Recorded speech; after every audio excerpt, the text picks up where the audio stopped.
Okay, I would like to start now directly with the first panel on green hydrogen, just transition in North-South relationships.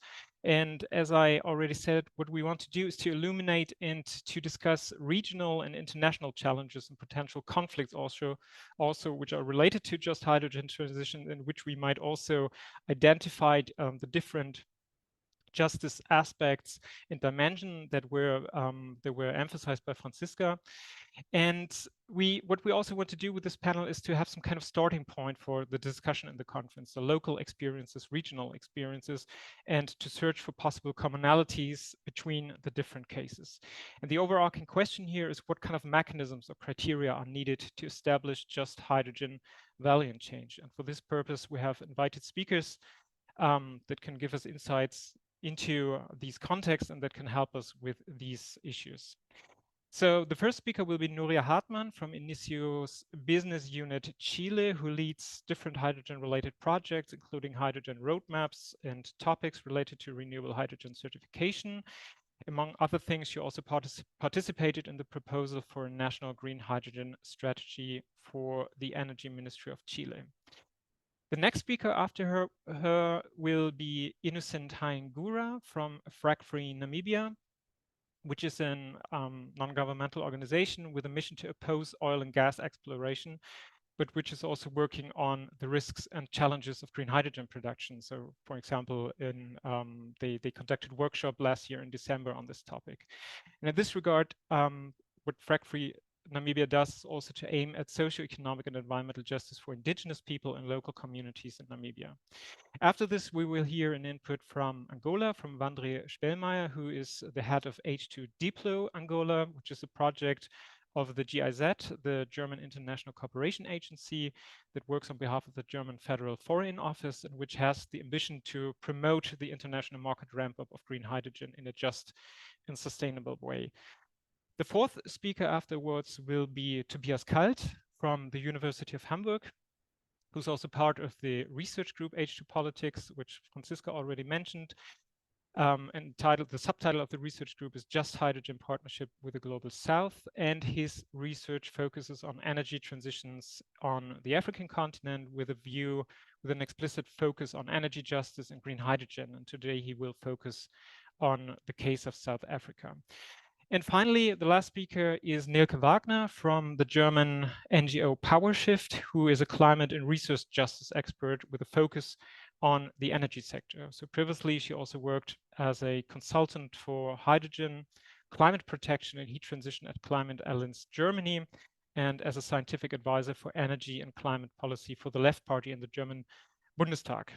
And what Neelke will do is rather not to focus on a specific regional context, but will try to bring an overall perspective on different criteria for just hydrogen transition, which will therefore also enable us to identify commonalities or gaps between the different cases. So each of them will have approximately 8 minutes for the input, and afterwards there will also be the possibility for the panelists to comment on each other. And finally, we also will have some time for questions from the audience. So Nuria, you will be the first speaker, and I'm very much looking forward to your input. So the floor is yours. Thank you very much, Benno, for this introduction, and I'm very appreciating this opportunity to be part of this interesting panel. So my name is Nuria Hartmann. I'm manager at the consultancy Hinicio, based in Santiago de Chile. Originally, I'm German, but working since now 11 years in Chile in the field of renewable energy, and since 2019, specifically in the field of renewable hydrogen. At Hinicio, as Benno already mentioned, I'm working a lot in advising project developers, but also governance in certification related issues. So this is, as you may know, a very ongoing topic, a very dynamic field where new schemes are emerging. And I would like to start with a little reflection I did on this topic, as we said, as food for thought, and also an input to the discussion afterwards. So my reflection a little bit what is happening here in this region of LAC, specifically in Chile, Brazil, and Uruguay, where we are working with governments and project developers, is first of all, this social aspect and the social dimension of sustainability to be considered in the project is not always seen so far when project developers are moving forward with their projects. So I feel that social impact and strategies and also measures are specifically considered so far when the project developers are looking into certain compliance requirements, or if they, for example, like to gain some financial support, for example, from important schemes like H2 Global. There you have a lot of criteria that this German funding scheme is requiring for the projects. They need to explain specifically how their environmental social impact assessment will look like. And what we have seen in our work is that sometimes it's not clear that this is really well understood in terms of sustainable involvement of local communities, engagement in work offers, for example, during the whole project life cycle, in terms of avoiding land use conflicts. I come to that point later. And also a driver, of course, may be certification, when this certification has social attributes as elements included, which is not the case in so many schemes. So nowadays there are maybe 20 certification schemes for renewable or low carbon hydrogen existing. And if you compare those, just very few have really social attributes as part of their schemes. What is common on global level is the attribute of greenhouse gas emissions, so the carbon intensity of the product, but just a few schemes really consider social attributes. So this is something which is the status quo. There are mechanisms or definitions how a project developer could comply with these attributes, for example, from RSB, which is the Roundtable on Sustainable Biofuels, that also developed all the potential mechanism to comply with social criteria for H2 Global. But again, this is of course one driver and one financial scheme that may be a driver for project developers to consider and to put a focus on these elements.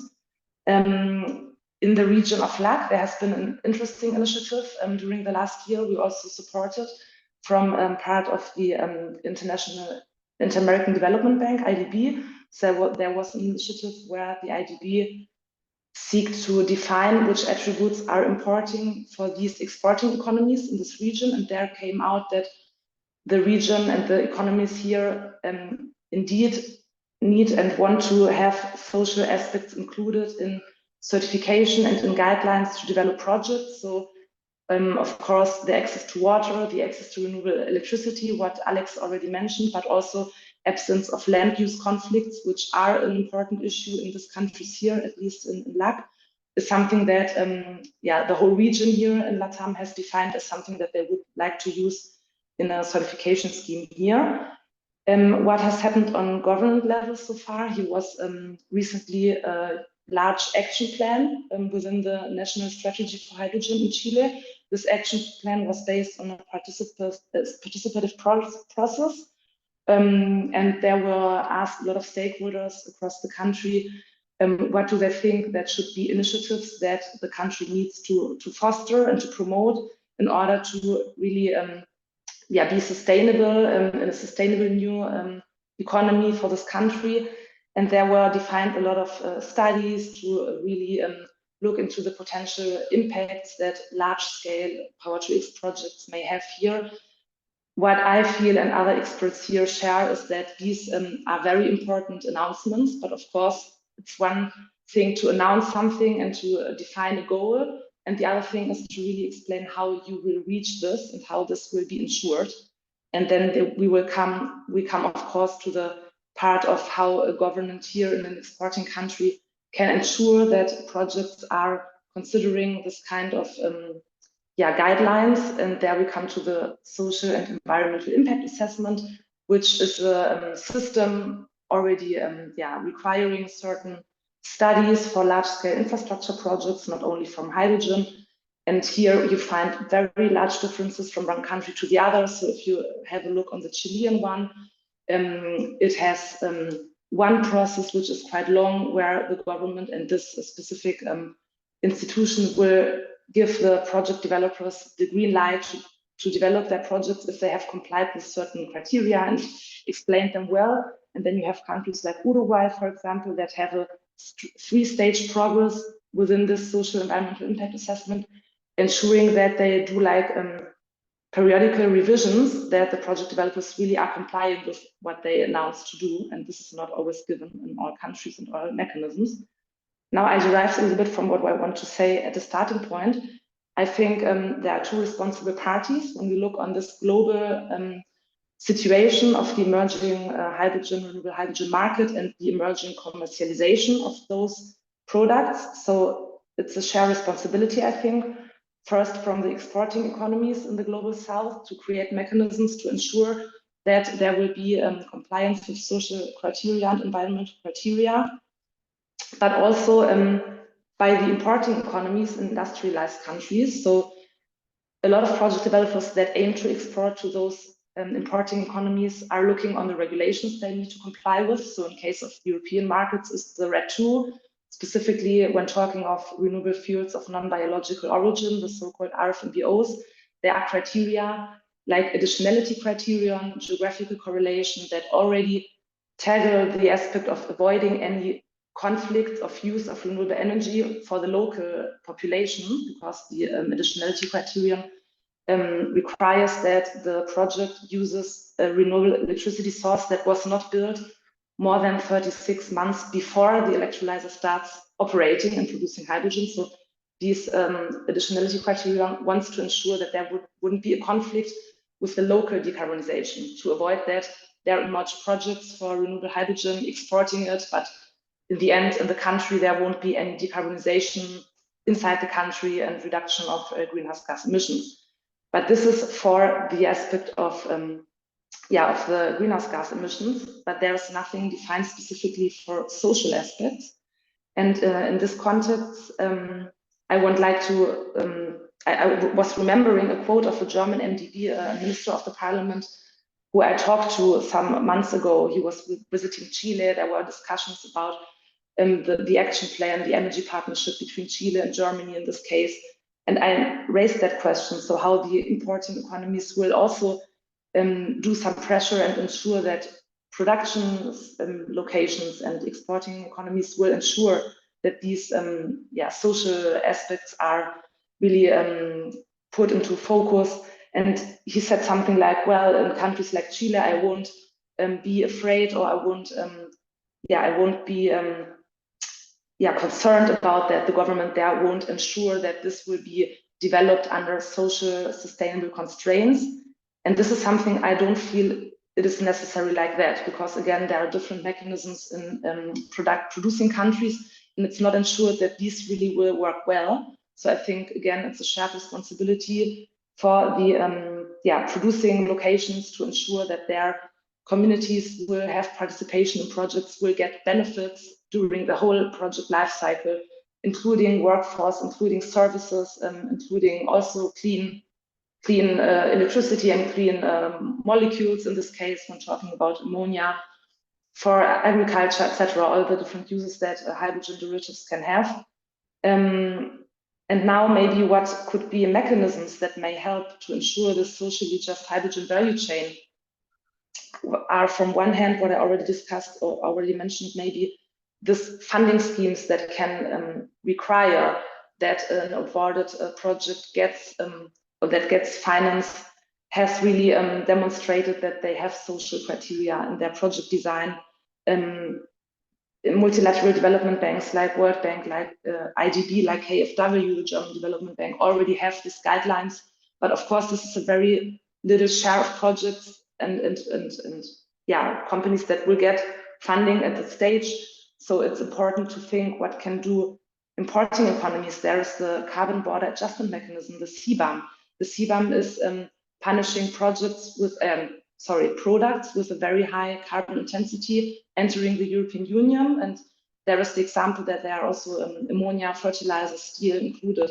And when an importer has a product that has a very huge carbon intensity, more than a defined threshold, he will be punished by paying EU ETS allowances. And this is something that maybe could be also extended to social criteria, not just looking into the carbon intensity, but also how was the product produced in the country of origin, to ensure that there will be an additional driver for developers in in countries like Chile, Brazil, Uruguay, and also in Africa, to consider. And again, I think that was also mentioned by Franziska, of course. There are historical conflicts with huge infrastructure projects, not only in Chile. Here we have a huge mining sector. So one fear of local communities, example, in one of the emerging hubs in the north of Chile, is that these mistakes may be repeated, that there will be huge companies developing large-scale mining projects without doing this initial integration of local communities in understanding the project, in understanding the potential impact, in formulating what they would like to have as participation of this project, monetary and non-monetary. And here I come to the last measure, I think, that is very important when we are talking about two different actors here, the importing and export economy. So this is the dialogue and knowledge transfer. I feel that there is a huge lack of expertise in a lot of institutions here of this region, not only in Chile, to really work on this mechanisms and really define in things and instruments like this action plan I mentioned, how this will be ensured and how good practices can also be adopted here. I mean, this is a very new field. These projects are very new. They are just the little ones that are starting to operate right now. But I think that's important, even though collaboration between the global south, between countries in Africa and LATAM and the Caribbean can also be very important channels to support the exchange of visions and potential measures to take and to create human capital to ensure that this may be happening. So this was a very broad overview. I think it's a very broad topic, but the idea was to give this insight and hopefully have enough time to discuss with all of you and the participants later. So thank you very much, Benno. Yeah, thank you very much for these insights. And yeah, of course, we're dealing with a very broad topic that that sort of touches upon very different facets and different aspects with regards to justice, like the water issue. But what I found particularly interesting was the issue of the relationship between North, South, or importing, exporting countries, like this shared responsibility, and also the mechanisms and measures that you described that could potentially play a role in this regard of how to deal with this shared responsibility and what are the different tasks of importing and exporting countries. But I do not want to talk too much, given that we have limited time, and want to directly go follow up with the next speaker, Innocent Haingura from Frack Namibia, who will give us an insight in from his perspective, his point of view on green hydrogen economies and the development of green hydrogen in Namibia. Thank you very much. Yeah, Innocent as introduced. So just sort of, some brief context in the Namibian context as far as the green hydrogen developments are concerned. So the whole talk, or development started around 2021. And that's really when the interest started building up. And already by the end of 2021, a 5-year strategy on the green hydrogen industry in Namibia was developed, which runs until 2026. And 2022, early 2023, a Green Hydrogen Commission was also established, with a commissioner then installed. And so there's been a team that's already been hired to work around him.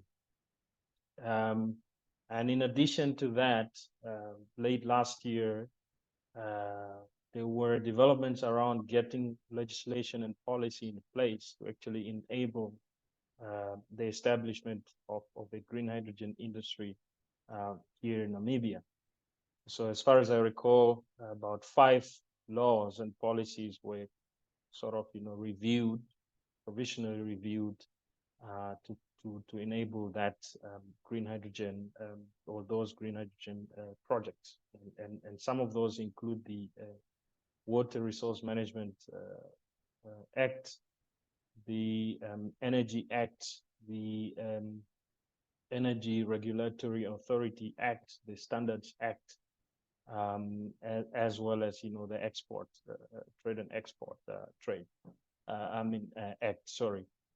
So already there's been a lot of this high level policy level work done by government to already position itself as a producer of these molecules.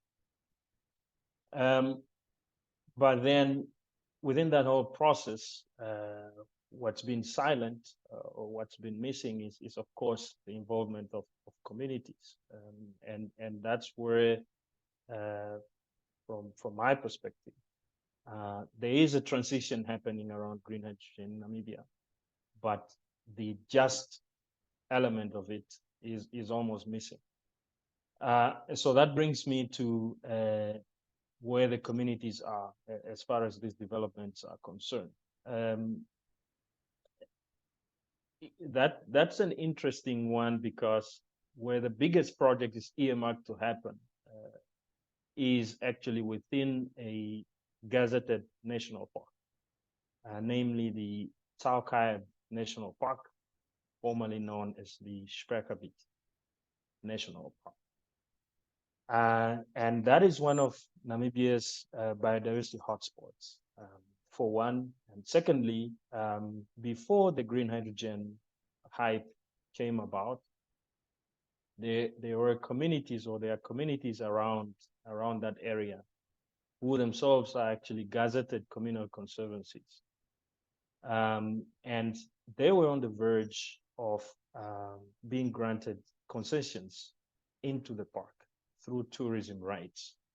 And tourism is a big industry in Namibia. Stakeholders that are involved in tourism will know the numbers. So there was a lot to gain, or they were on the verge of actually drawing a major source of livelihood from that arrangement. But ever since green hydrogen came on the table, that fell off the table. And so already we've had, we wouldn't even call it a trade-off, but already there's a huge aspect that's already been forgone by the community. So that is one. Two, is the level of engagement, or the lack thereof, that has been between the officials, or the people that steer the process or the developments of the local green hydrogen industry, and the communities, or the affected and interested communities here in Namibia. And so, as you might, as you had alluded earlier on, Frack has done advocacy work and community information and education around green hydrogen, especially for those that are situated in the southern parts of Namibia, where the big project is earmarked to happen. And to our discovery, people had no clue exactly what the green hydrogen bird is even all about. And so it's quite intriguing for us to know that whilst the need remains to engage communities on these developments, there's almost nothing or no effort that's been put in to actually educate them on a basic level what the industry is all about, so as to enable them to have an informed objection or position in terms of safeguarding their own interests. So that's been missing. And then coming back to the policy framework context that I was talking about earlier, one of the key requirements for setting up a law or reviewing a law in Namibia is that you need to be consultative. You need to be consultative by requirement in all the 14 regions of Namibia. But we see a high pace of review of this law that are being carried out with almost no consultations, or these steps actually being skipped. And therefore, one wonders as to the extent to which communities' interests, rights, and perspectives whether they will be addressed in this process. And then thirdly is the fact that when it comes to an industry, when it comes to setting up an industry like green hydrogen, the Environmental Management Act of Namibia requires that you do, or the regulations to the act requires that you do a strategic environmental and social assessment for every sector or industry. That's also a step that's been skipped, because in there you are then able to take stock of the social, ecological, economic, and community implications of that development, and address the risks that may arise, and also provide some opportunities and alternatives. So that whole process had not been carried out. So there's been a lot of omission that has occurred as far as the green hydrogen developments in Namibia is concerned, which has actually taken away that just aspect of the transition. And this is precisely what I meant by saying the just aspect is almost missing. And so when you look at all that, it actually brings into question, first of all, the legitimacy of some of the social corporate responsibility elements that this project brings towards community. One example of that is, for instance, the jobs that's been, always, at the forefront in how these projects are being marketed or sold. And the question we always ask is that, what type of jobs are they?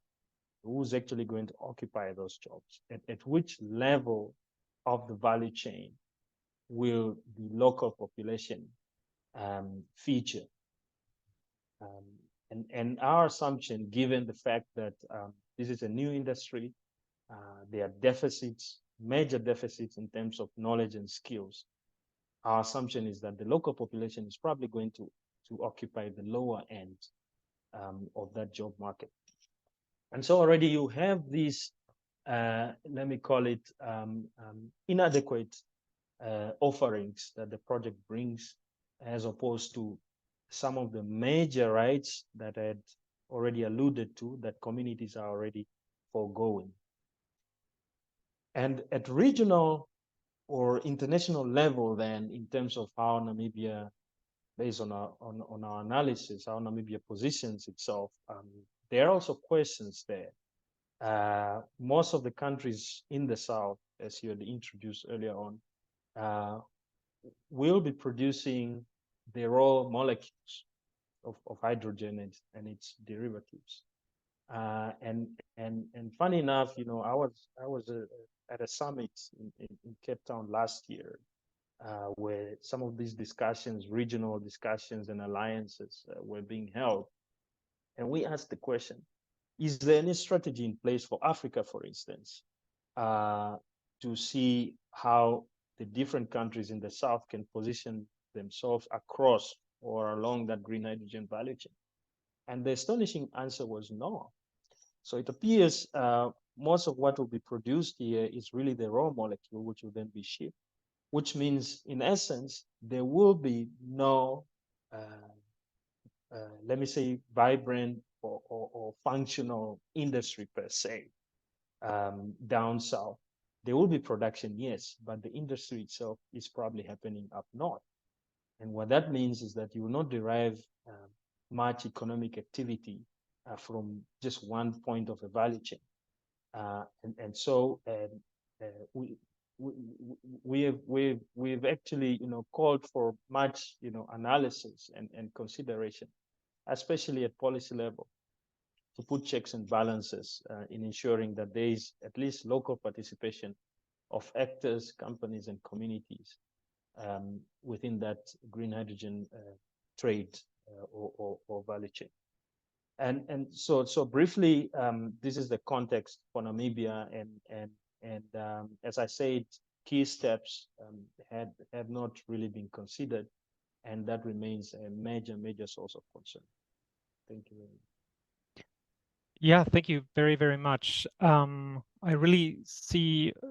find it really interesting how you bring in a different perspective, but I already see lots of commonalities to the issues that were raised by Nuria with regard to social aspects and involvement of local communities. I think there are lots of commonalities, and but I will not delve deeper into this right now, but want to give the word directly to the next speaker, to Vandre Spellmeier. And I think this is particularly interesting because you mentioned the aspect, there's no vibrant industry, there are no vibrant value change in Namibia. And I think this is an issue that is particularly important for Vandre Spellmeier and his work, and the insights he gave me before that. And I'm really looking forward now his point of view on hydrogen development and the ramp up of hydrogen industry also within countries. So the benefits for African countries in this regard. So now we will have an insight from Angola. And just a quick reminder, there are also subtitles. There's the option of opening a subtitle. So this might be easy to follow the speakers, or it might allow to make it more easier to follow the speakers. You find it at the bottom line where you have all the Zoom functions. And there you can just activate the subtitles in English. Okay, Vandre, the floor is yours. Great. Benno, thank you very much for the invitation and for the introduction as well. So I'm responsible for the delegation of German Industry and Commerce in Angola, also part of the HK network. And since 2022, I'm also responsible for the H2 Diplo projects in Angola. As Benno mentioned already, H2 Diplo is a hydrogen diplomacy program from the German Federal Foreign Office, carried out worldwide by GIZ, and here in Angola specifically with our support from the HK network. Maybe just to put into context, and we've heard now a bit about Chile and Namibia, and these have been also players in the industry that have been dealing with hydrogen for quite a while. Angola is not really on the radar of most publications and reports when it comes to green hydrogen. So that's one of the reasons why I would always consider and say Angola is actually a new kid on the block. So we started our talks here on the ground in Luanda with the Angolan government in mid-2021, talking about the potential of establishing a hydrogen office in the country that could support the Angolan government and promote a dialogue in terms of energy transition and opportunities also that could derive from a hydrogen industry, given that Angola has a huge potential also for the production of renewable energy. So our main focus for the years 2022 was really promoting having this dialogue. So we tried to organize a few workshop sessions to also explain to the local community experts, government representatives, what hydrogen is about, what changes could it bring, what opportunities can it also bring to the Angolan economy, and trying also to highlight through a regional conference that we've organized last year in May here in Luanda, with a focus on Namibia, South Africa, and in Angola, on how this block of countries, especially here in Southern Africa, could cooperate and develop synergies as well in terms of a joint development of hydrogen products, be it for export or also for local industries. So we started this, let's say, regional talk last year. This was basically also as a consequence of one of the conferences I went to in Cape Town in 2022, where a lot was discussed between Namibia and South Africa, and Angola was not kind of part of it yet because it was something new. So the interesting thing about Angola specifically is different than other countries. Angola has currently 1.5 gigawatts of installed capacity of hydropower, which is currently unused. And this was one of the main reasons that triggered one German consortium to actually start looking into this opportunity and developing it together with the state-owned oil and gas company called Sonangol, developing a project of the production of green hydrogen, initially with a focus on exports of green ammonia to Europe. But this has triggered, I would say, a lot of interest amongst many of the ministries here in Angola. And basically the reception was very positive in terms of what this could mean for the Angolan economy, establishing hydrogen production, hydrogen industries, and hydrogen economy in the country. So it kind of kick-started with this one project, but there has been some trickle effects into other players, other companies that were already active in the energy sector in Angola, and that started looking at, okay, so what can we do also with hydrogen locally in Angola? Could we maybe promote local industries for that? This was one of the things that we've always heard in our conferences, that hydrogen shouldn't only be an export product. So what are the local value chains that can be created in the country? Creating jobs is good, yes. Creating export products and also foreign currency is positive. But what else could be done? And that's where we started also talking to different players here. And where we also understood there is a lot of interest and there's a lot of potential.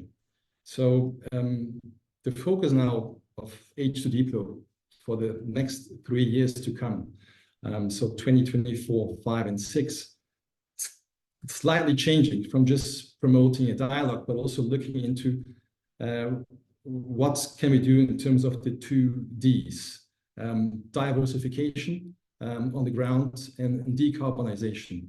So decarbonization needs to happen on the ground as well. It cannot only be that there is a production of green hydrogen and a derivative that is exported. So what else can we do with hydrogen on the ground to decarbonize? And at the same time, how can we support maybe those economies like in Angola to diversify its economy? It's as most people might know, it's a very heavily oil-based economy that we have here in Angola. And looking into the future, where could this lead to?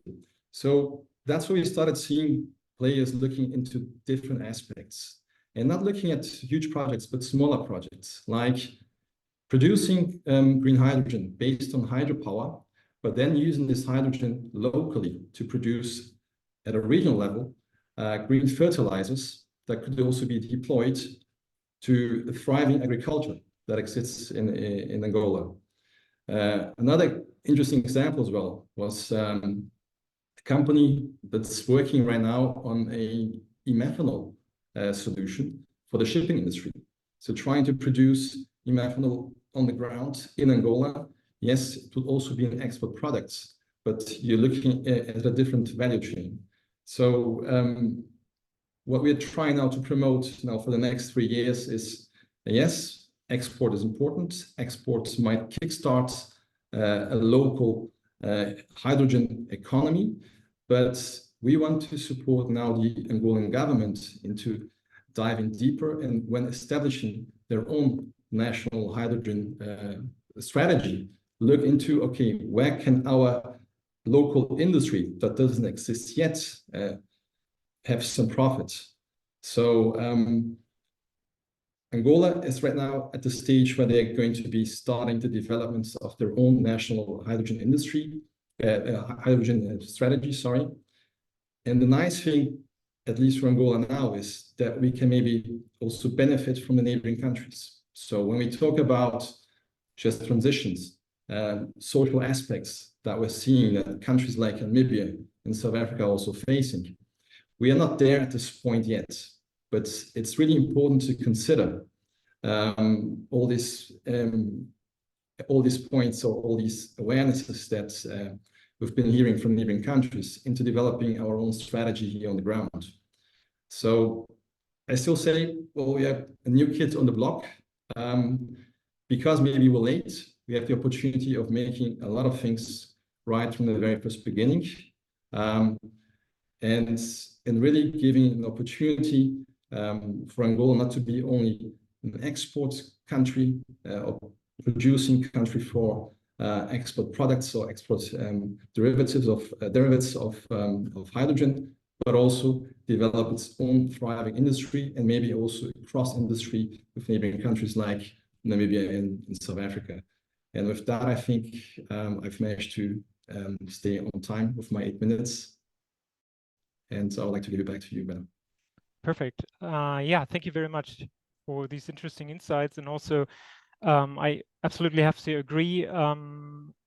Hydrogen in Angola, for me personally, was not really known what the developments are there, what is the situation there. So thank you very much for these insights, and also particularly into these twofold strategy of, yes, export is important, but we have to focus on how to establish local value change. And this is obviously something which is different to the Namibian case, where the ambition might be the same, but I have the feeling that there are still gaps also of communication in between the countries, which is also an important issue, I think, that might be enabled through these conference.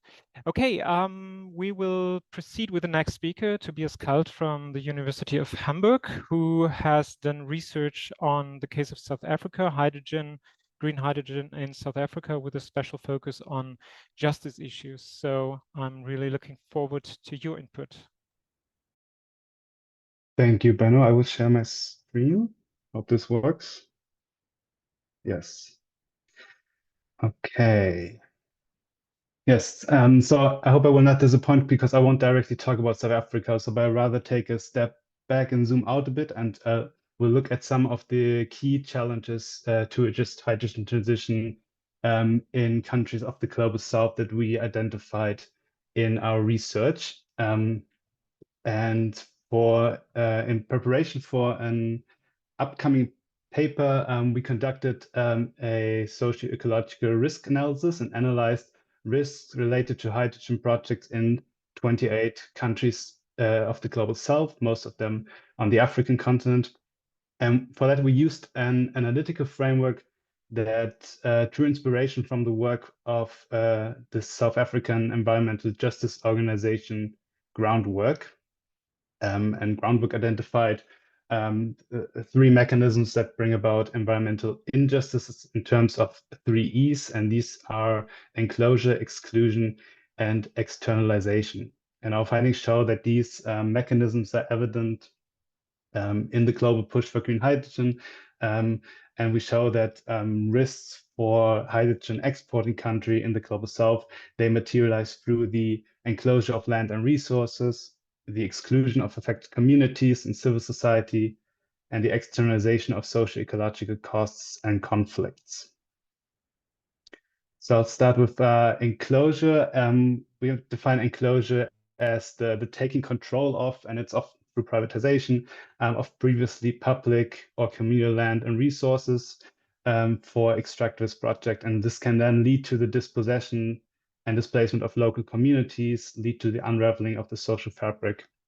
And because green hydrogen projects require such large tracts of lands for large-scale solar and wind parks, as well as electrolyzers, processing plants, ports, transportation, infrastructure, and everything else, this means that large areas of lands will be fenced in.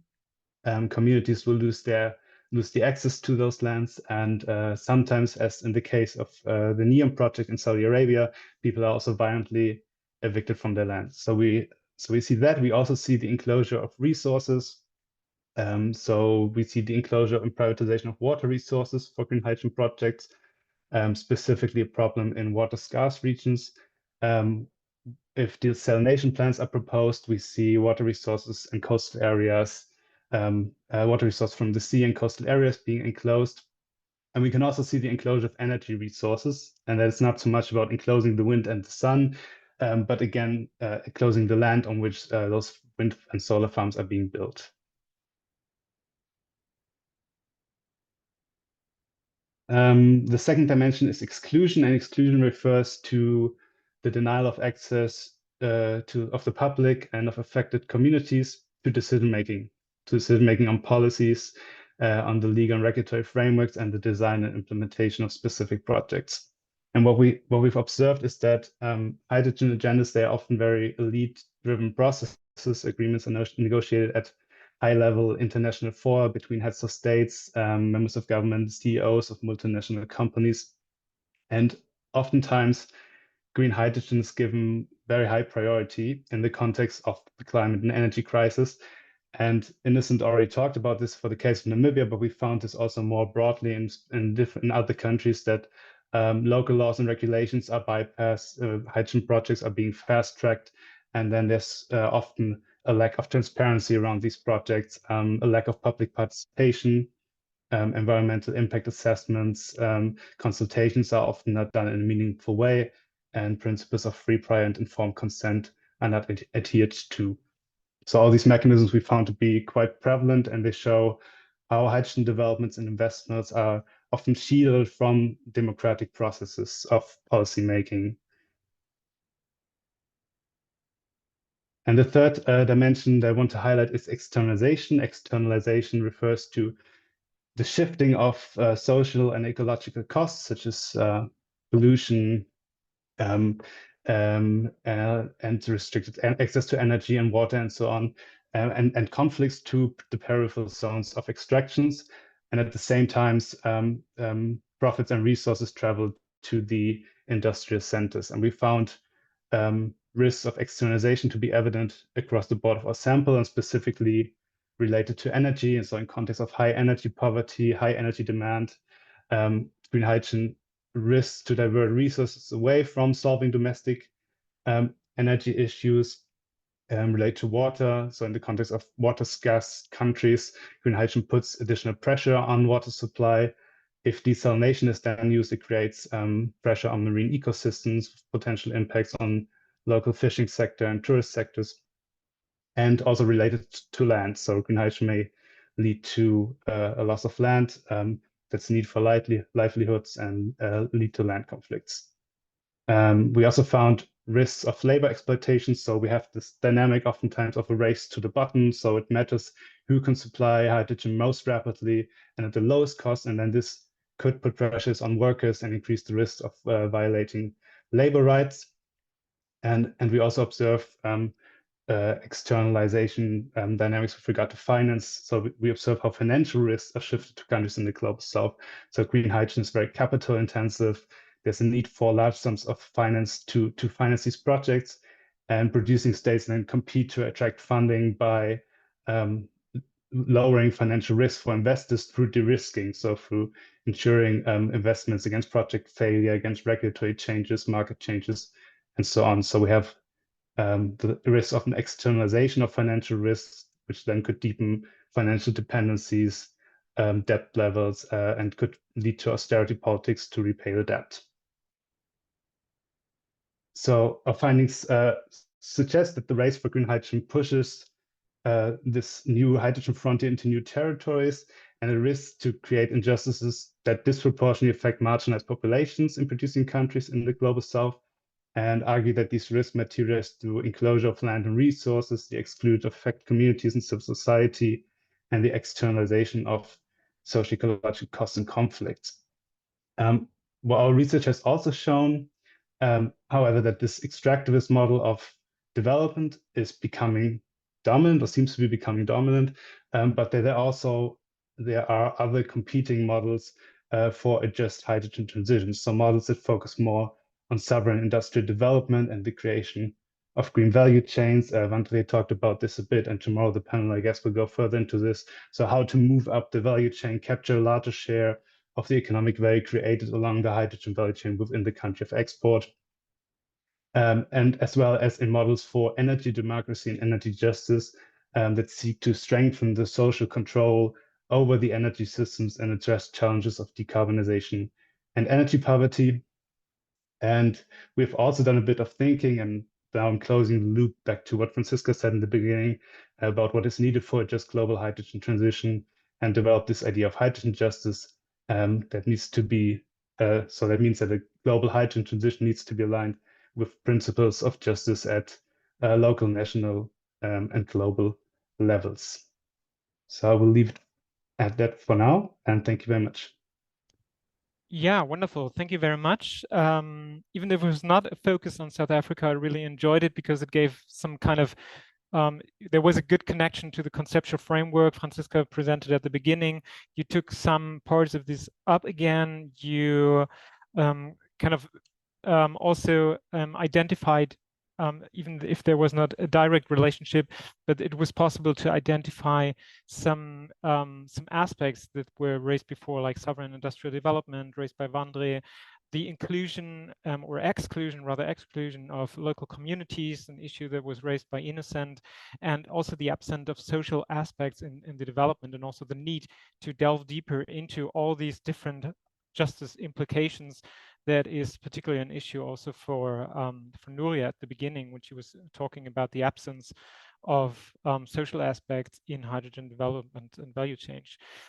Okay, Neelke Wagner from Powershift Germany, climate and energy justice expert, now will as well give us an insight into a more broad overview about justice implications and criteria on hydrogen, green hydrogen. So Neelke, the floor is yours.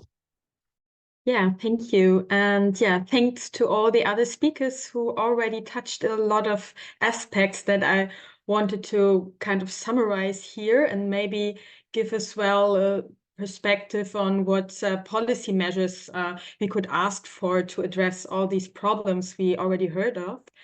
And yeah, the first thing I would for once like to step back a little and look at all this hydrogen. Why do we want to make hydrogen? It's because of climate protection, and we say we need hydrogen to decarbonize the industry.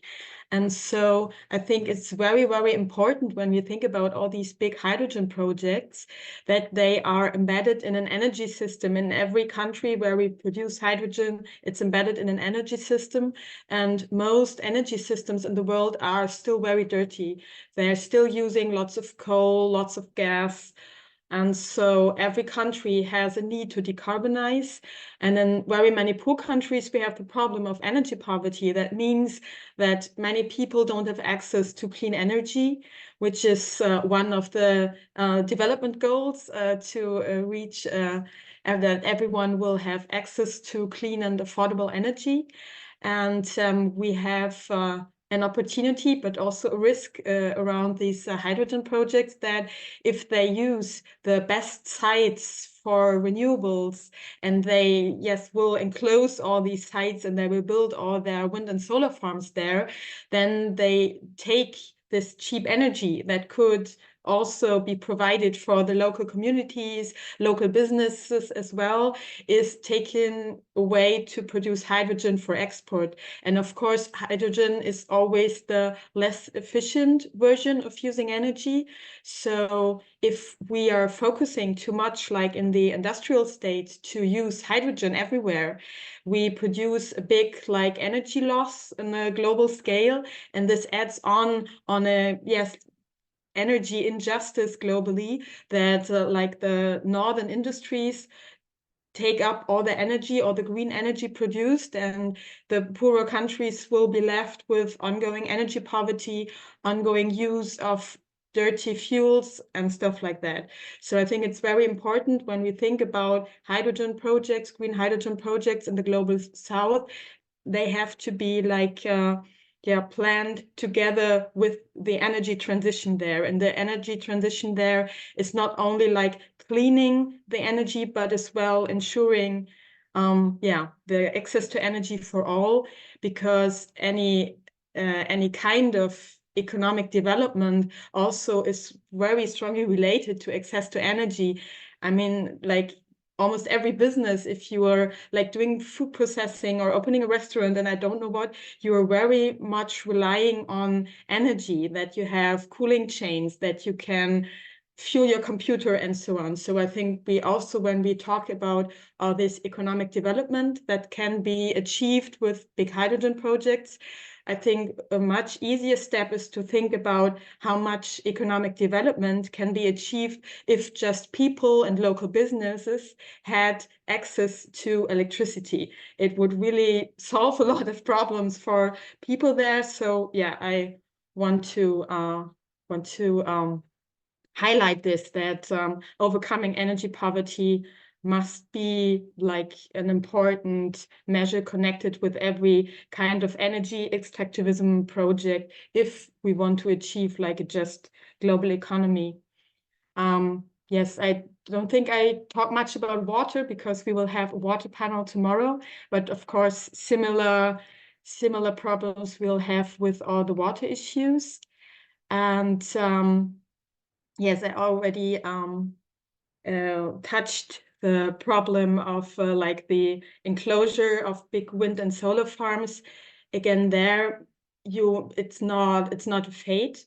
You can, for example, think about agri-photovoltaics. You can think about wind farms, which can still be accessed by local farmers to let their cows grazing there and so on. So if you were planning like big hydrogen projects, there is always a possibility to do it together with local communities and to ensure that land use still is possible. So I don't think it's a fate that every hydrogen project will take away land, but there are possibilities, and there's really it has to be like a substantial part of every project as well, thinking about solutions about the land use problem. And then, of course, the big issue about all like the democracy issues that, yes, Innocent also talked about, that local communities were not addressed. They did not have the information. They did not know what's going on about all these green hydrogen stuff. And I think this as well is a problem very similar in almost every country where there are all these big hydrogen dreams coming up, that there is little transparency, there is little to no consultation, even if very many countries do have laws for consultation, as has Namibia, for example, but still it's very common that these rights to consultation of the local communities are not respected. And so this is the next big thing, I think, if thinking about big hydrogen projects, that of course they have to be like in the lines of democratic structures, and they have to like obey to the democratic rules of a place. And of course they need to consult with the people affected. And for example, in Namibia, there was this big uprising from the civil society when they found out about all these big projects, and that the government would sign contracts with this Hyphen consortium, that they said, well, we weren't consulted. We are very concerned about the environmental assessments studies, that they are not taken out properly. And they had like 4 quite simple proposals about how to make a proper consultation of the public. And they said the first thing is, of course, transparency, that you need to be transparent about every aspect of contracts which the government signs with any private actors.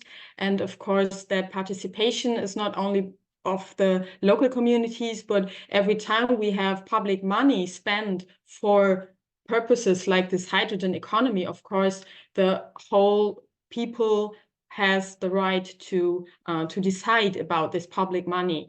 And this is the same for public money of, like, for example, via these financial institutions like KfW or the European Development Bank and so on. They have to be transparent about who they give the money and how they give the money and so on. So these are like 2 important things. And then, of course, if you have democratic rules, how to consult, how to make laws, they have to be transparent and they have to go all the proper way, like environmental impact assessments and social impact assessments and so on. And yes, and of course, the rules of prior and informed consent always have to be respected. So yeah, I think these are like 3 big parts of making a hydrogen project more just and sound projects. And yeah, the last thing I wanted to add is that, of course, this is true for any kind of extractivism and every kind like of raw material export. We have the same problems with mining and so on.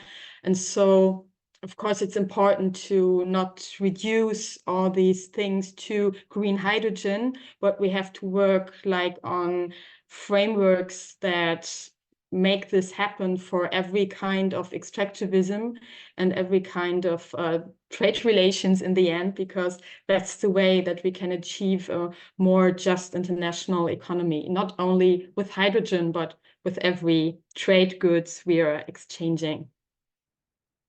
So that's of me for now.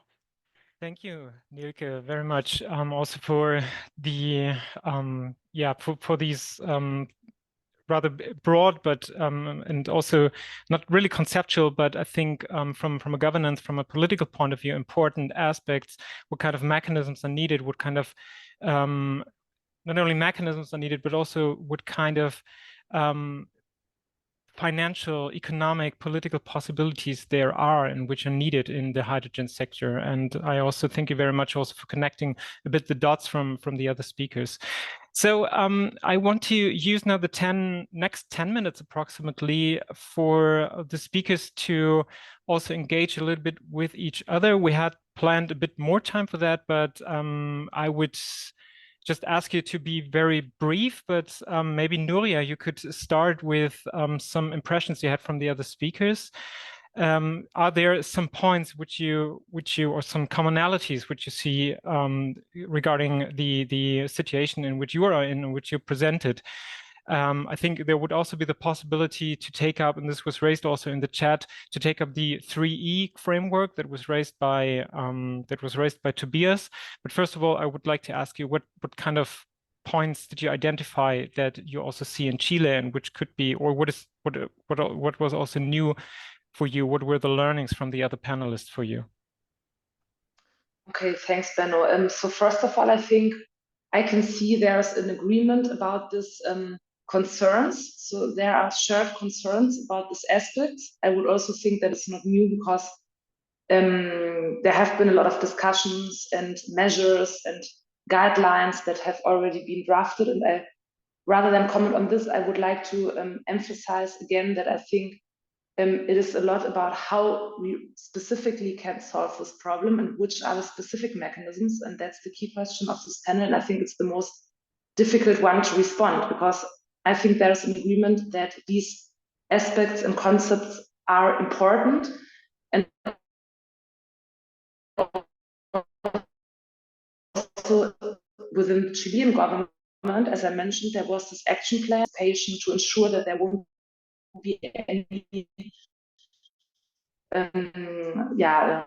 risks to social communities where projects are being developed.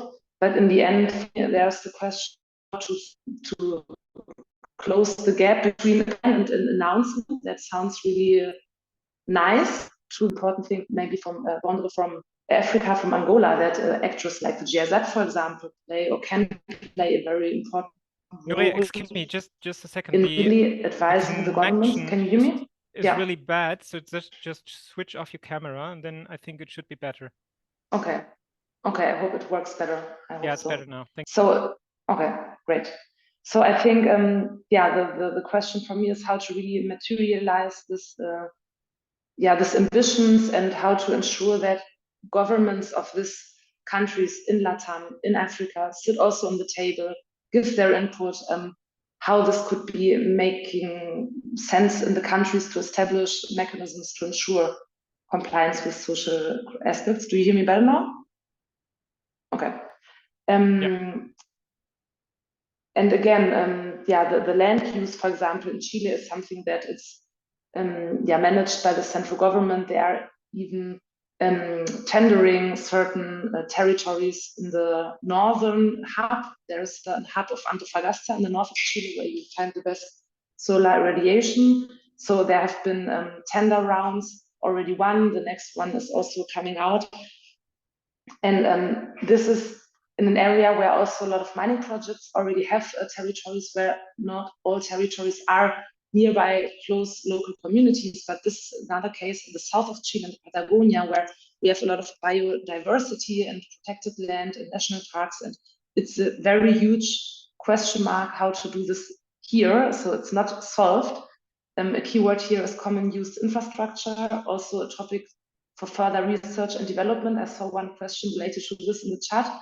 So this is something that is on the table, not only in Chile, and there are projects in Europe, Belgium, Hybex that are looking into common use infrastructure to avoid that any project developer will plan his own desalination plant and his own pipeline, and to how do you say, to accumulate demand of use of infrastructure. You also see this in the northeast of Brazil. There's a hub in Ceará with the port of Pecém.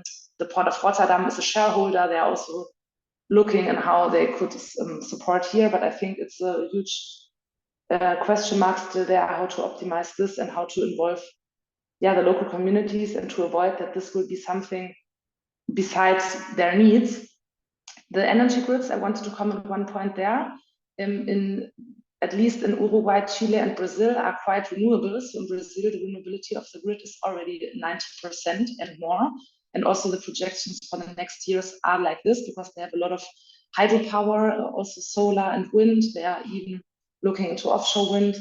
And Chile is quite renewable because there's a lot of solar and wind energy and a huge pipeline of renewable projects. But again, of course, there's a huge quantity needed to really fulfill the announced targets of hydrogen production, renewable hydrogen production. And Uruguay, also to mention, has already a very, very renewable grid, nearly 100%. So there is not the problem that was addressed like in some other countries where may be a more huge requirement to defossilize the grid, like for example in Colombia, where we have more carbon, or other countries. Yeah, I think that was my instant reaction to what we heard. I think it's very interesting to hear these ongoing processes in countries in Africa that I think are very similar to what we need to solve here in Latam. Yeah, thank you very much. Just to note for the wider audience, also the idea was a little bit that the panelists engage with each other, but I also know that you have questions and we have the possibility to steal a little bit time from the break, about 15 minutes, so that we also have at least a little bit time for questions and answers. And yeah, Innocent, I would like to give you now also the possibility to react to the others, but also, yeah, just have to mention I have the bad job of time management to be brief in your answer. Thank you. Thank you very much. We'll try to be brief. Yes, I think the experiences are, they use a lot of commonalities, especially when you look at some of the issues raised in Chile. I know the Angolan developments are fairly new or relatively new compared to Namibia when you consider the southern part of the globe. But as Tobias was speaking, I was reflecting through the 3 E's, and I could clearly see some of the issues that I had highlighted and some of the experiences that we've had in Namibia in regards to the green hydrogen developments, running through those 3 E's, and 2 aspects that I picked from there is those of water and energy, especially when it comes to communities in the rural and remote areas where most of these developments are actually earmarked to happen.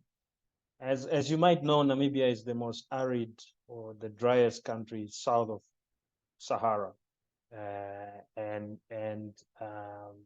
We obviously, or rural communities, struggle with water scarcity issues, and most of them are, of course, not connected to the main or not connected to the electricity grid, so they have energy issues as well. But we also understand that due to these scarcities, much of the water that will be desalinated, the plant will use the desalinated water, will largely not be accessible to the communities, but it will more be channeled to the projects or to the plants. And therefore, you will have this water poverty or scarcity still remaining prevalent. Same applies to energy. Although it's good to note that Namibia is already at 78-80% renewable capacity on its main grid. The access there to still remain a big question for communities, because the energy demand, in fact, the hopes of green hydrogen production in Namibia lies on the adequacy of energy supply, renewable energy supply. That's the biggest question. So the energy demand for green hydrogen production here is so vast that there is almost no provision to feed into any rural electrification efforts. And so you will have this status quo almost maintained whilst these major green hydrogen developments take off. So what we've advised is really that just transition and consideration for rural water and electricity access in parallel, as a parallel process to the green hydrogen development. And secondly, as far as the ecological and biodiversity aspects are concerned, reflecting also with the colleagues from Chile, given that the main area where the bigger project, the Hyphen project, is going to happen is within the park, we've already suggested for an integrated land use management plan or park management plan to be developed for that area, because there are also other notable land uses. Tourism is one, fishing is one, sports or recreation is another, where the potential remains almost equally high, especially when you consider what communities stand to benefit from those other land uses in comparison to what's being promised and what we're actually seeing, jobs at the lower end of that green hydrogen industry. And so that in essence, the biggest suggestion would be to provide for this integrated, inclusive, and holistic approach and framework towards these green hydrogen developments, if the industry is indeed to deliver on some of the promises that we've heard. And that would be my 2 cents. Wonderful. Yeah, I think this perfectly brings us to Vandre's point, and Vandre's also point of view in the hydrogen sector. And I think I would be also very interested to hear what you hear from the others. I think the situation in Angola is, of course, a bit different, because you have hydropower in place that you can use. So it's not about really ramp up of new infrastructure, but the question then would be, what comes next? So is this just a kickstart for the ramp up of new infrastructure after hydropower, which you can need? So that would also be interesting. To what extent is there also a risk in Angola that the enclosures, like the externalization issue that were raised by Tobias, and exclusion are also an issue in Angola? Perfect. Well, Angola is actually blessed with one of the largest groundwater reserves on the continent. At the same time, the electricity matrix is almost 70% clean already. So it's mainly hydropower, but also PV that's coming into the grid right now. One of the issues, of course, when you look into those larger hydrogen projects is, so why is there 1.5 gigawatts of installed capacity that's not being used right now? And one of the main reasons is the industrialization of the country just didn't happen at the pace that was expected. There were also issues related to financial crisis, economic crisis, from 2016 to 2020. But what is also a fact is that electricity doesn't get to all of the population.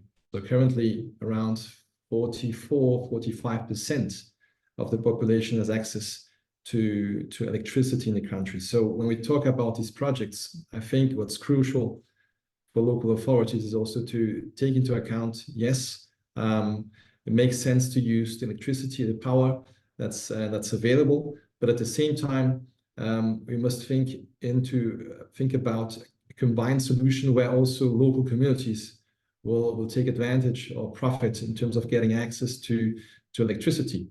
So this is one critical issue here. We still have a lot of, let's say, installed capacity that can be used for several projects and also for the industry. But access to electricity for the population shouldn't be forgotten. And at least right now, the government is doing quite a good job in terms of also working on off-grid solutions to extend this outreach. At the same time, when you hear what's Namibia, the situation in Namibia, lack of power, lack of water, there is also this aspect of cross-border support, cross-border synergies and relations that shall not be forgotten. So we shouldn't only think about an ecosystem of creating an individual hydrogen economy and forget about the neighboring countries. You can use electricity that's available for other purposes. You don't need to use it now for production of hydrogen. So when I hear ideas of other companies looking at the Angolan market and say, wow, so 1.5, we could use maybe 1 gigawatt of that to produce hydrogen and export. I'm always a little bit worried that things could also go the wrong way, and communities could be left out. And I mean, it's easy for now, at least, to develop such a project because electricity is available. Most of the infrastructure in the country for transport of electricity and also transport logistics of green ammonia will be available by next year. Maybe it's a very lucky situation because Angola has an oil and gas industry. Angola has also developed ports for the oil and gas industry that will be able to be used also for the production and export of hydrogen products. So it's right now very, very nice for them to kickstart quickly and make time up in terms of the hydrogen economy. But there needs to be a plan. There needs to be a way thinking forward for the next 5–10 years. How can we benefit local communities? How can we benefit the population? And how can we cooperate also with all neighboring countries like Namibia and South Africa? And that's why we tried to kickstart this regional conference last year, putting a focus onto the 3 countries and trying to get this conversation going. We want to do it again this year, maybe extend it to the whole of Southern Africa, and and try to also create this cooperation. Wonderful, thank you for your insights and also reaction to the other panelists. Tobias and Neelke, you already commented on what you have heard because you were kind of last, but still I think there might be some points that have sort of developed, and therefore I also want to give you a possibility also to react to these points. I put you two now together. So Tobias starts first and afterwards Neelke, so I won't interfere. And when Tobias is done, Neelke, you can go directly ahead. Okay, perfect. I would just like to pick up one point that was being made by Vandre on how the Angolan government is interested in hydrogen, but not just as an export commodity, but also to use it locally. And I think that's an important point. And I will link it to the question Diana asked in the chat on how could local industry be made competitive in contrast to overseas industries. And so I think one of the big problems is what we found when looking at different countries is that many governments are looking into the prospects of using hydrogen locally and developing some kind of industries around that, and not just exporting. The problem then is really often a lack of finance. So green hydrogen is sold at a premium price. And those companies that can afford paying this premium are in the European market. And why can they afford to pay that premiums? Because they are subsidized very heavily by governments in Europe. So, for example, in Germany through the H2 global mechanism and so on. And industries and companies in the global south don't have access to these kind of subsidies. So there is a gap there. And what we've then found is that a lot of governments then they focus on the export market because that's where the demand is. And then maybe at a later stage, the local market can be developed. But if it does, and in which way, that remains a bit uncertain.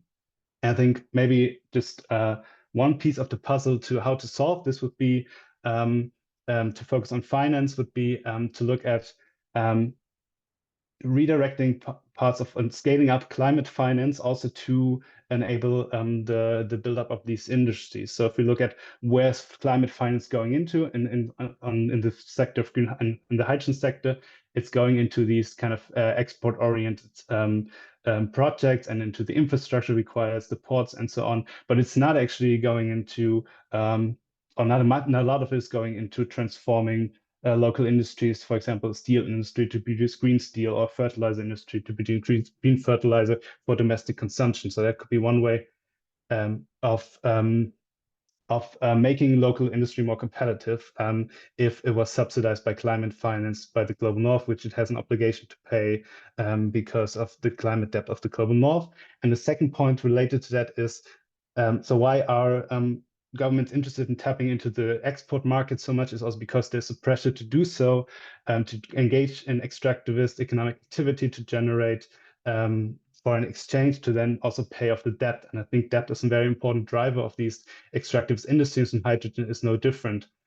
So reducing the debt levels, cutting the debt is a key lever to actually reduce the pressure to just engage into another export commodity. So those 2 points on finance I want to mention. And now I hand over to Neelke. Yes, thank you. Maybe I just add one thought on this finance part, because yeah, Toby already mentioned we have a lot of public finance in all these hydrogen projects, and I think this is a chance to put some rules in there. And I would like to come back to this shared responsibility that Nuria mentioned, that the exporting country and the importing country have to, in the end, sit together and be and thinking about these rules. And we already have quite a lot of partnerships around the world, that especially the EU, but as well like Germany alone or together with some other EU countries is making. But at the moment, they are very, very much concentrated on securing the raw material supply and the energy supply for European industry. And this is bad when you look on the chances of the exporting countries, but I think there is a chance to negotiate some benefits into this. And if they take this shared responsibility and really look at all these problems that may emerge of introducing like big UFO-like projects in the middle of communities who haven't asked for that, who won't get jobs there, and so on and so on. This might be a problem, but at the same time, if I'm using lots of public finance, yes, I can make rules. So, for example, in Germany, we have just discussed for the first time like climate protection rules for export credit guarantees that the German government is giving to German companies who want to invest in foreign countries. And if they are afraid that they won't get their money back, they can get guarantees from the German state. And for the first time, they are talking about climate protection rules and these guarantees that they say, well, we won't guarantee loans anymore that go into like fossil projects, some kinds of fossil projects. This climate rules still aren't very good, but they're a step forward. And I think if we are talking more about this kind of rules, this might be something beneficial for our discussion here too. That's not just about like what people can do, but as well like what can the governments do when they spend their public money on hydrogen. So yeah, I think it's something the German civil society has to do to put some pressure on this here, but it's as well something that the potential exporting countries can demand when it comes to these kinds of projects. Yes. Yeah, so thank you. From me. Thank you to both of you for your reactions and comments. And I think especially this issue of rules governance, we will focus on that in the next panel as well. And I think you already mentioned some very important aspects of this. I will now use, as I said before, I will steal some time from the break, about 15 minutes, maybe 20 minutes, for questions from the audience. Due to the number of more than 80 participants, it's possible that we cannot do justice to all of them. But yeah, right now there would be the chance for you to raise questions directly with the hand symbol, or I see that there are also lots of people that have written something in the chat.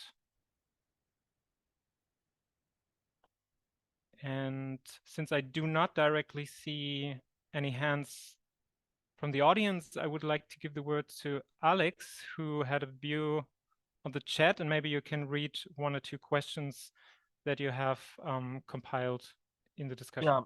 Yeah, thank you very much, Benno. We have basically identified 5 groups of questions, or 5 specific questions that might be of interest, and some of those questions have already been addressed. I think there was a sort of a friendly request to go through all the presented countries and apply the 3E framework.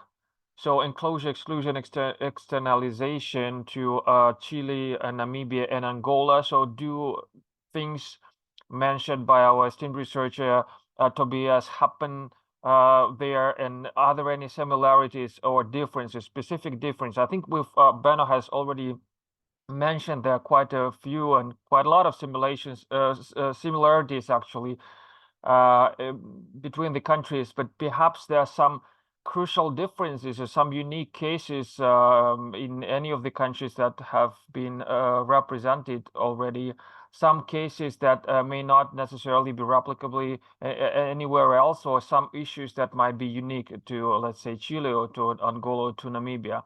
That is like a combination of 2 questions. I will probably start with this one. So please do apply E3E framework to your respective countries if it has any place to exist, and if there are any issues that could be related to the framework, please do share your thoughts on that. And I will then continue with the rest of the questions. Thank you. Yeah, who wants to, if there are any volunteers to start with the question? I think Vandre already touched upon that. I don't know if you want to add a few more things to that, but maybe I think this could be very interesting also for Nuria and her point of view, since you also have worked on hydrogen roadmaps, and that you also have an overview of the politics of hydrogen in national context. So, and you also touched upon, I think, on these issues, but maybe you could make a bit more explicit how you see these 3 E's in your context. In my context, because sorry, I didn't get in your context, yeah. Okay. So I think first of all, it was very interesting to hear, Tobias, your presentation about this 3 E's.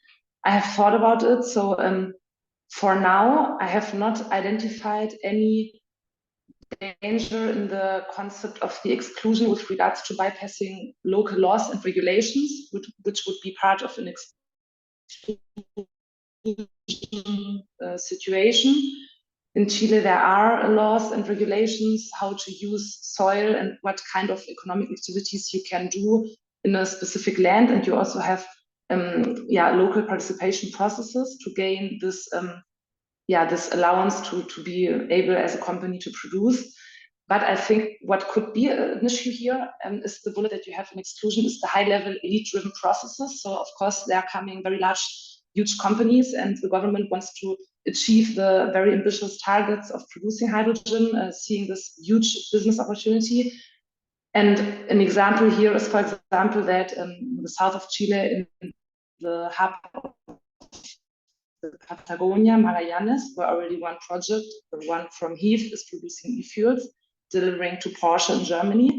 And there is a new association that was created by all the huge companies. So there is not so far an NGO involved or more local municipal associations. So I think that is a point that has to be put the focus on. And again, the government has launched this action plan, but as I said, it's very good to hear their aims, but how will they ensure really, and how will this look like? This is something that the people are looking into here. And maybe to stop my intervention here, but to comment on the last comment in the chat, do you consider institutional weakness a threat to procedural justice? Of course, and that's also what I said, we need also the technical expertise in ministries and in institutions to be able to move forward all these concepts that are important. I've been involved in international initiatives, ongoing initiatives from the global community on certification and how we can maybe find common attributes that will facilitate tradability and ensure certain concepts. And I don't see a lot of representation, neither from African economies nor from LATAM. And this is also something I see that needs to be increased. There's a lot of discussions from representatives in European economies and jurisdictions, but very few input from the countries that are producing. And that's something I think very important to have a look on this, how to increase this participation and the technical expertise of the representatives of those countries to be able to participate in this very important discussions. Okay, thank you. I would like to proceed with another question from the chat. I think, Alex, you mentioned there was one sort of cluster of questions, and could you just present us another one? That would be good, I think.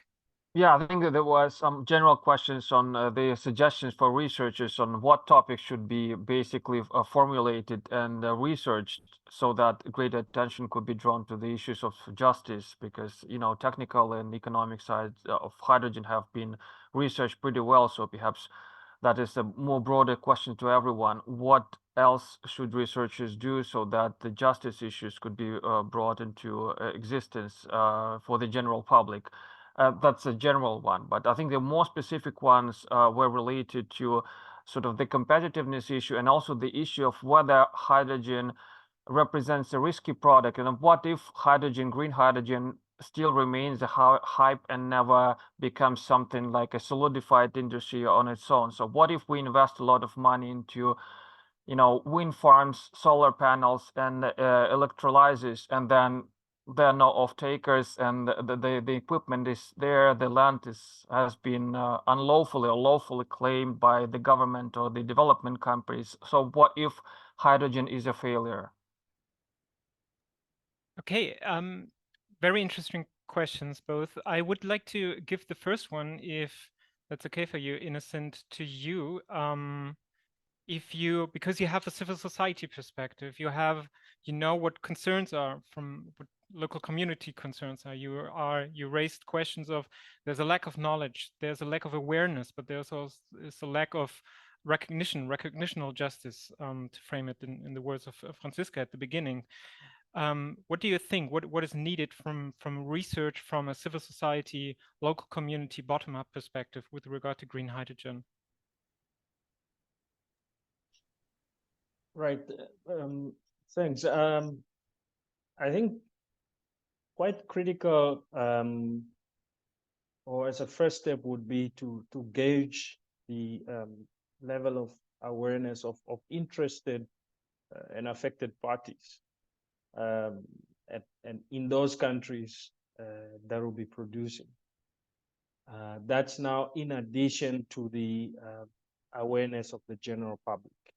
in regards to, first of all, the basic awareness around the green hydrogen industry, and secondly, awareness of their own rights in terms of the provisions of the local legislations and frameworks of the country.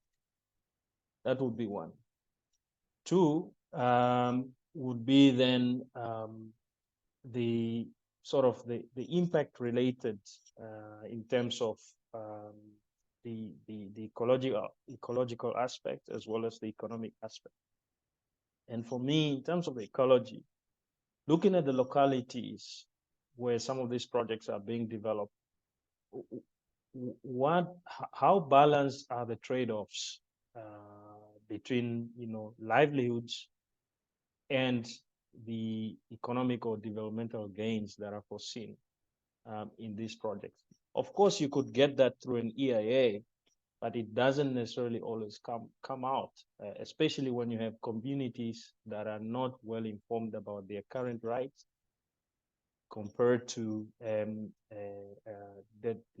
some of the promises or the developments that are going to come with that new industry. And then three would be in terms of the market and the economy, to see what are the opportunities, like it was highlighted by one of the speakers, what are the opportunities for the producing countries in the South to actually establish those strong alliances where they can share parts of the value chain amongst themselves, as opposed to staying at the primary level of that value chain and exporting, raw molecules to the north, where the actual industry and production, not production, but processing actually happens.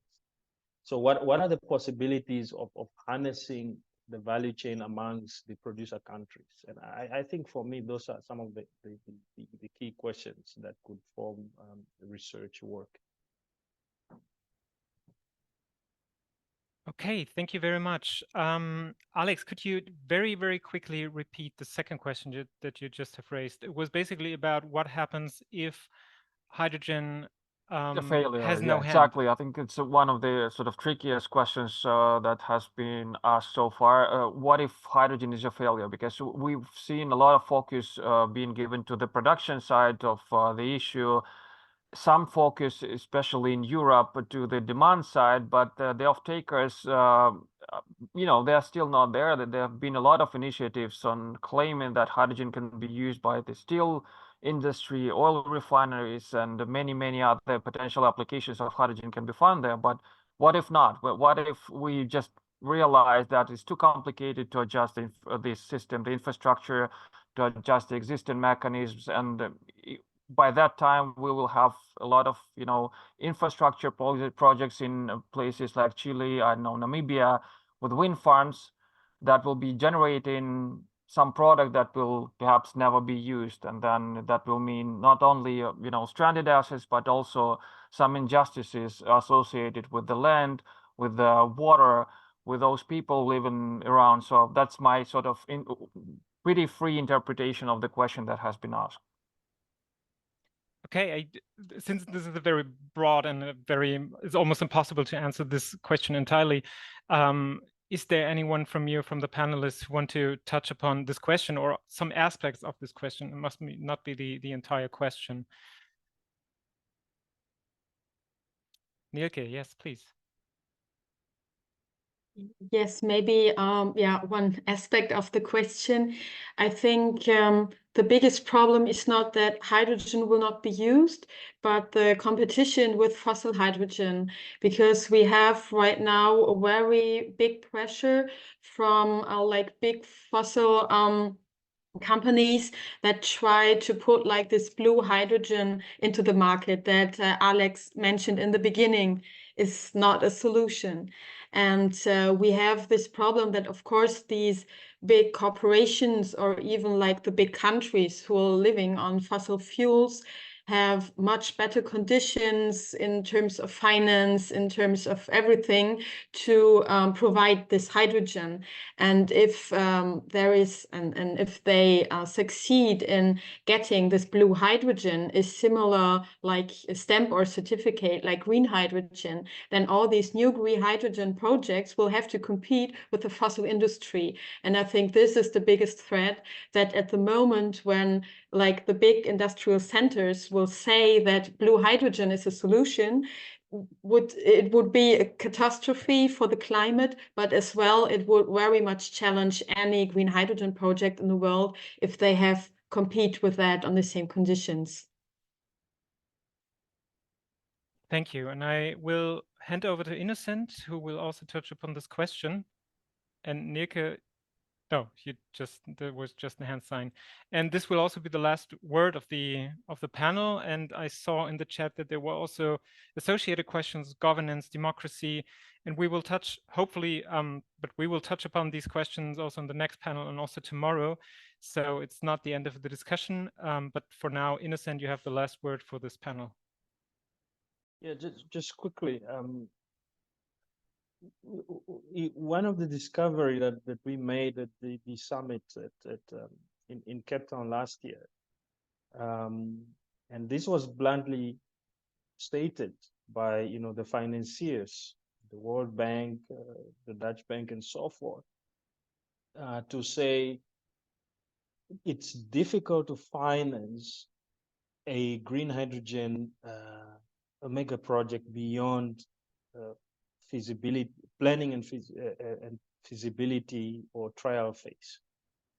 That kind of sums up the future of some of these projects, in that much of what, and this could be hypothetical, but in my interpretation of that statement would be that most of what remains to be produced may be trial quantities and not necessarily quantities that will be able to meet what the current or future demand is. And therefore, we might see a switch back to blue hydrogen, or blue hydrogen remaining more competitive than green. And so there needs to be care taken there that there's not a lot of investment put into this. And then in the end, see an entire industry switching back to a less cleaner form of these molecules. Just maybe a caution and observation from my side. Okay, thank you. And I particularly thank you also to touch upon this last issue, not to forget that green hydrogen cannot be treated isolated from fossil fuel industry, from blue hydrogen issues, because after all, it's the same economy and different ways of producing hydrogen, and they are also, of course, connected and competing with each other. I think this is a very important issue not to forget.